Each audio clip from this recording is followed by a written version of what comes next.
Llega esa época del año, ¿no? Y con ella una palabra que todos esperamos escuchar, aguinaldo. Y es que, a ver, es mucho más que solo dinero extra. Es una tradición, un respiro económico, pero lo más importante es que es un derecho.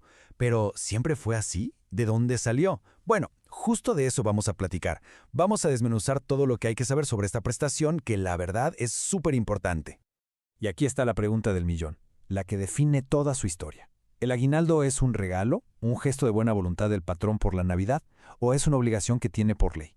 Este cambio de concepto es, de hecho, la clave para entender por qué hoy es uno de los pilares de nuestros derechos laborales aquí en México. Fíjense qué curioso. La idea de dar algo a fin de año viene de lejísimos, desde los celtas en el Imperio Romano con su Eguinat. Aquí en México, por mucho tiempo fue justo eso, una gratificación voluntaria, un detallito de Navidad de algunos patrones. Pero el parteaguas, el momento que lo cambió todo, fue en 1970. En ese año, una reforma a la Ley Federal del Trabajo lo convirtió en lo que es hoy, un derecho obligatorio, totalmente irrenunciable. Entonces, para que quede clarísimo, el aguinaldo no es un bono de productividad, tampoco es un regalo. Legalmente hablando, es un pago que el patrón está obligado a hacer cada año. Es, en esencia, un reconocimiento por el trabajo y el esfuerzo de todo un año. A ver, en nuestro recorrido de hoy vamos a revisar bien qué implica que sea un derecho, cuáles son esas reglas de oro que no se pueden romper, cómo se calcula exactamente, qué onda con los impuestos y los casos especiales. Y claro, el plan de acción por si no llega el pago. Venga, empecemos por el principio, la base de todo. Entender por qué insistimos tanto en que el aguinaldo es un derecho y no es un regalo. Y la prueba está aquí, en blanco y negro. El artículo 87 de la Ley Federal del Trabajo no deja lugar a dudas. Dice clarito, tendrán derecho. No dice, podrían recibir, ni si el patrón quiere. Es un derecho. Y además, nos da el monto mínimo y la fecha límite. No hay para dónde hacerse. Ahora sí, pasemos a lo que llamamos las reglas de oro. Son 3 puntos clave, 3 datos que son innegociables y que todo mundo, tanto trabajadores como patrones, deben tener súper presentes. El primer pilar, el número mágico, 15 días. La ley es muy clara. Lo mínimo que corresponde de aguinaldo son 15 días de salario, por haber trabajado un año completo. Ojo, si en una empresa dan más, qué bueno, pero nunca jamás puede ser menos.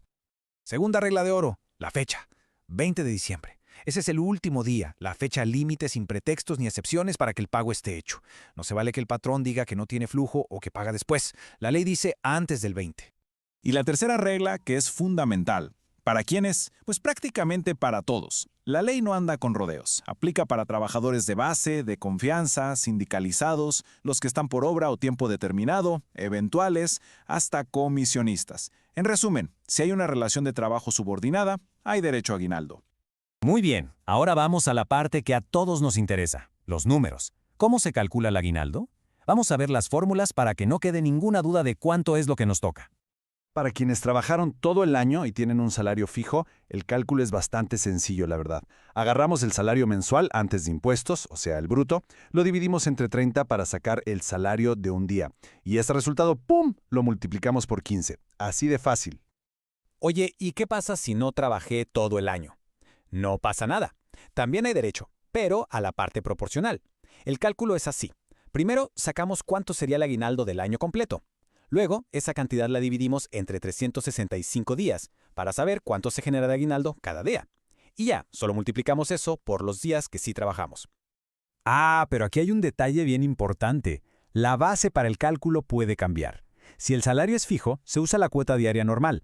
Pero para quienes tienen un salario variable, como la gente que trabaja por comisiones, se tiene que sacar un promedio.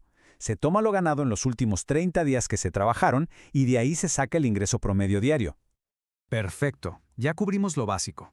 Ahora vamos a meternos con los casos especiales y el tema de los impuestos, para que el panorama quede completito. Esta es una pregunta súper común. Si alguien tuvo una incapacidad o pidió un permiso, ¿eso le afecta en el aguinaldo? Y la respuesta corta es, depende. Depende totalmente del tipo de ausencia. Miren, para que quede claro, los periodos por incapacidad de maternidad, tanto antes como después del parto, los permisos de paternidad y las incapacidades por un accidente de trabajo, todo eso sí cuenta como tiempo trabajado para el aguinaldo. Lo que no cuenta son las faltas que no se justificaron o los permisos que se pidieron sin goce de sueldo. Hablemos de impuestos. Para entender cómo se le aplica el ISR al aguinaldo, primero tenemos que entender qué es la famosa UMA, la unidad de medida y actualización.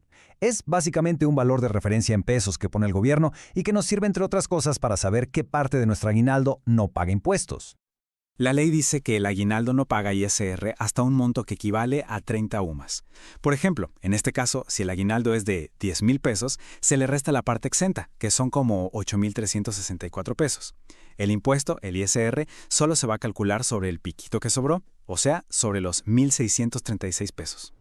Y bueno, llegamos a una de las partes más importantes de esta plática. ¿Qué pasa si llega el 20 de diciembre y nada? ¿Qué se puede hacer si el patrón no paga el aguinaldo?